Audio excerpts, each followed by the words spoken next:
నర్సాపేట పట్టణంలో పల్నాడు జిల్లా ముఖద్వారమైన ఎస్ఎస్ఎన్ కాలేజీలో ఈ కార్యక్రమాన్ని మొదలుపెట్టడం జరిగింది. ఈ కార్యక్రమానికి ముఖ్య అతిథిగా శివస్వామి గారు, అదేవిధంగా కపిల విజయ్ కుమార్ గారు, సుబ్రాయ గుప్తా గారు, హిందూ ధర్మ పరిరక్షణ, సనాతన ధర్మ పరిరక్షణ చేసే నాయకులు, కార్యకర్తలు, భారతదేశ పౌరులందరూ కూడా ధన్యవాదాలు తెలియజేస్తూ ఈ పాదయాత్ర హనుమాన్ శోభాయాత్ర అనేది కులాలు, మతాలు, రాజకీయాలకు అతీతంగా భారతదేశ పౌరులందరూ కూడా మతాలన్నీ మరిచి, కులాలను మరిచి ఈ కార్యక్రమాన్ని చేపట్టి హిందువులందరూ కూడా ఐక్యంగా ఉండాలి, భారతీయులందరూ ఐక్యంగా ఉండాలి. కులం లేదు, మతం లేదు, రాజకీయం లేదు. ఇటువంటి కార్యక్రమంలో భారతదేశ పౌరులందరూ కూడా వాళ్ళ శోభయాత్ర, హనుమాన్ శోభయాత్ర చేస్తూ ఉన్నామంటే భారతీయులందరూ ఒక్కటిగా ఉండాలి. కలిసి ఉంటే కలదు సుఖం. ఇటువంటి కార్యక్రమాలు అందరూ కూడా భారతీయులందరూ నరేంద్ర మోడీ గారికి అండగా ఉండాలి, నారా చంద్రబాబు నాయుడు గారికి అండగా ఉండాలి, అదేవిధంగా పవన్ కళ్యాణ్ గారికి అండగా ఉండాలి. ఇవాళ ప్రపంచవ్యాప్తంగా ముగ్గురు వ్యక్తులు ఇవాళ సెలబ్రిటీస్. ఒకటి నరేంద్ర మోడీ గారు, నారా చంద్రబాబు నాయుడు గారు, అదేవిధంగా పవన్ కళ్యాణ్ గారిని గుర్తుపెట్టుకోవాలి. భారతదేశాన్ని ఏకతాటిగా నడిపించాలంటే, అదేవిధంగా ఆంధ్ర రాష్ట్రాన్ని ఏకతాటిగా నడిపించాలని ముగ్గురు కూడా కూడుకొని ఆంధ్ర రాష్ట్రాన్ని ఆంధ్రప్రదేశ్ లో మార్చాలన్నా, భారతదేశాన్ని ప్రపంచవ్యాప్తంగా మొదటి స్థానం నిలపాలన్నా ఈ ముగ్గురు కూడా కలిసికట్టుగా ప్రయాణం చేస్తారంటే ఇవాళ మనం అందరం కూడా ఎన్డీఏ కూటమిలో ఉండి ఒక మంచి కార్యక్రమాలు చేస్తూ ప్రజలందరూ కూడా ఏకతాటిగా నడిపిస్తున్న ఈ భారతదేశ యొక్క పౌరులందరూ కూడా వారి యొక్క దేశ భక్తి కొనియాడుతూ ఇవాళ హనుమాన్ శోభయాత్ర కార్యక్రమాన్ని మొదలుపెట్టడం జరిగింది. ఈ హనుమాన్ శోభయాత్ర ఎందుకు మొదలుపెట్టామంటే, హనుమంతుడు అంటే ధైర్యానికి మారు పేరు. ఆంజనేయ పుత్రుడు, వాయుపుత్రుడు, ఒకటే ధైర్యంతో ముందుకెళ్ళి ఒకే ఒక వ్యక్తి హనుమాన్. కాబట్టి మనమందరం కూడా హనుమంతుడిలాగా, మరి వాయుపుత్రుడిలాగా మనమందరం ధైర్యంతో ముందుకెళ్ళాలి. ప్రతి కార్యక్రమాన్ని, ప్రతి దాన్ని కూడా మనం ఎదుర్కోవడానికి సిద్ధంగా ఉన్న భారతీయులందరూ కూడా కులాలు, మతాలు, రాజకీయాలకు అత్యధికంగా మనమందరం ముందుకెళ్ళాలని చెప్పి తెలియజేయడానికి ఈ కార్యక్రమాన్ని చేపట్టడం జరిగింది. ఈ కార్యక్రమానికి నిజంగా ఇన్ని వేల మంది రావడం అనేది చాలా అదృష్టం. మరొకసారి మీ అందరూ కూడా శుభాకాంక్షలు తెలియజేస్తూ మనమందరం కూడా భారతీయులందరూ ఏకతాటిగా రావాలని చెప్పి కార్యక్రమాలు చేపట్టిన మీ అందరూ కూడా ధన్యవాదాలు తెలియజేస్తున్నాము. జై శ్రీరామ్. నా రాష్ట్రంలో దేవాలయాలు కార్యక్రమాలైతే నా పట్టణాలు అన్ని దేవాలయాలకు రావాల్సింది. మన దేవాలయాలు సంస్కార కేంద్రాలు, దేవాలయాలు విద్యాలయాలుగా, వేదాలయాలుగా, పురాణాలుగా, న్యాయాలుగా, క్రీడాలయాలుగా ఈ దేశానికి, ఆ గ్రామానికి మార్గదర్శకాలు ఇచ్చినాయి. ఒక గ్రామ వైభవాన్ని చూడాలంటే ఆ గ్రామంలో దేవాలయం చూసి ఆ గ్రామాన్ని అంచనా వేస్తాం. ఒక ఇంటికి వచ్చినప్పుడు ఇంట్లోని ఆడపడుతున్న విధానం చూసి ఆ ఇంటిని అంచనా వేస్తాం.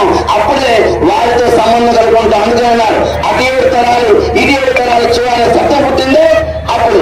కావున మనం తిరుపతికి పోయి ఒక మూట వేస్తాను, సరక్షేత్రకు వచ్చిన ఒక మూట వేస్తాను, శ్రీశైలంకి వచ్చిన ఒక మూట వేస్తాను. మీ మూటతో నిల్వలు బాగా ఉన్నాయి కాబట్టి ముందు నీ ప్రాంతంలో దేవాలయం ఫాలో చేసుకో. ఈ దేవాలయ వారానికి 2 సార్లు సందర్శించే. ఈ యొక్క పట్టణాల్లో నగర సంకీర్తన, నామ సంకీర్తన, పారాయణాలు, 7 కార్యక్రమాలు తలమురుకలై భక్తి మార్గాన్ని పుంజుకుంటే అది జప మార్గంగా, జ్ఞాన మార్గంగా, ధ్యాన మార్గంగా, యోగ మార్గంగా, సేవా మార్గంగా నీలో ఒక స్ఫూర్తినిస్తుంది.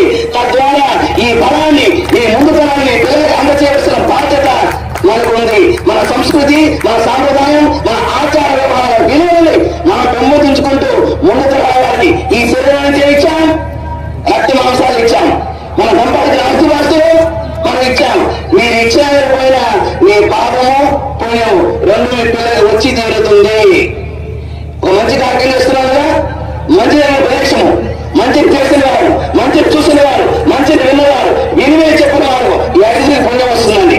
పాపం తిన్న ప్రదేశము, పాపాలు చేసిన వారు, పాపాలు చూసిన వారు, పాపాలు విన్నవారు, వినివేలు చెప్పిన వారు ఈ 5 పాపం వస్తుందండి. మనమే పాపం అనే దంపతులు పుట్టాం, మన దంపలు మనం తెచ్చుకుందాం. కొత్త దంపలు ఎందుకు ఎత్తుకోవాలా? కావున ఇక్కడ ధర్మ ఆచరణ, ధర్మాన్ని మాట్లాడటము, ధర్మాన్ని వింటము కాకుండా ధర్మాన్ని ఆచరణగా చేసుకుని ముందుకు వెళ్ళవలసిన ఆవశ్యకత మనందరి మీద ఉంది అనే విషయాన్ని మీరు గ్రహిస్తూ ఏ రాష్ట్రంలో వచ్చారు, పట్టణాల్లో వచ్చారు, పేదల్లో వచ్చారు,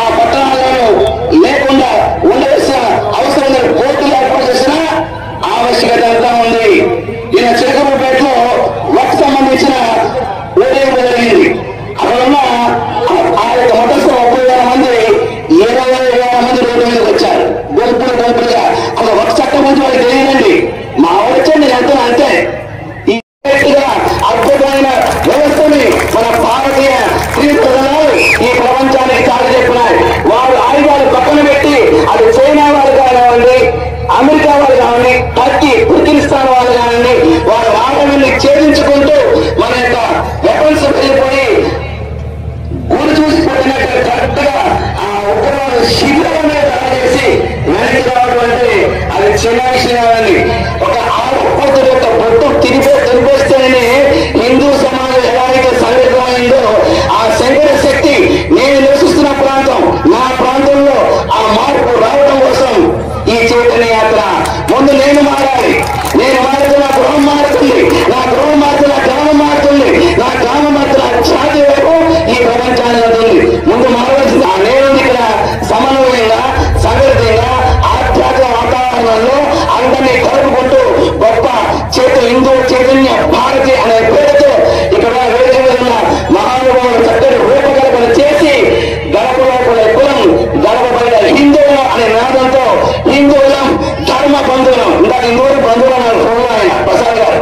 హిందువులం ధర్మ బంధువులం, ధర్మానికి మన బంధువులు అనే విషయాన్ని చాటి చెబుతూ అనేక కారణాల వల్ల ఈ యొక్క కార్యక్రమంలో పాల్గొని నరసరావుపేటలో ఉన్న వృద్ధులు కానివ్వండి, అనారోగ్య పనులు కానివ్వండి, అంగ వైకల్య ఉన్నవారు కానివ్వండి, ఈ మనపడి కాకుండా ఆగిపోయి ఉన్నవారు కానివ్వండి, వారికి కూడా ఈ పుణ్యంలో భాగస్వామ్యం ఇవ్వాలనే జై శ్రీరామ్ అనే నాదాలతో ఊరేగింపుగా ఊరికి ఎరిగింపుగా ఊరేగింపుగా అలా 6 కిలోమీటర్లు ప్రయాణం చేస్తూ ఆ రామనామంతోనూ రామ జపముతోనూ రామ శ్రద్ధతోనూ రామ భక్తితోనూ రామ కీర్తనతోనూ హనుమంతుడు ఎలా అయితే సర్వ శరణాగతి తన యొక్క నమ్మిన సిద్ధాంతం మీద తన నమ్మిన భగవంతుడి మీద తన ఏర్పాటు చేసుకున్నారో, నవయుగ బ్రహ్మంలో ఒకటిగా చిరంజీవిగా నిలిచి ఉన్నాడో అటువంటి హనుమంతుడి ధైర్యాన్ని, హనుమంతుడి స్ఫూర్తిని, హనుమంతుడి త్యాగాన్ని, హనుమంతుడి త్యాగ నేతని మన యొక్క హృదయాలను నిశ్శబ్దం చేసుకుని రామ అనే శబ్దము మనకు పొలకింపు చేస్తుంది, మనలోని సత్యత్వాన్ని స్పందింపజేస్తుంది, 72,000 నాడులకి ప్రకటనలు అందిస్తుంది. అటువంటి రామ శబ్దమే ఈ ప్రపంచ వ్యాప్తంగా తిరుగుతూ మరొకసారి భారతదేశాన్ని విశ్వగురు స్థానాల్లో ఉంచే గొప్ప వైభవాన్ని చిహ్నంగా మనందరూ మారాలి. నేను ఇందాక ఒక గృహానికి వెళ్ళి ఒక చిన్న ప్రశ్న వేశా. ఇప్పుడు మీ అందరూ 1,000 మందికి ప్రశ్న వేస్తా. అందరూ ఏం విధంగా ఉన్నాం, అందరూ కాషాయ ధ్వజం పట్టుకున్నాం, అవును కదా? మీ నరసరావు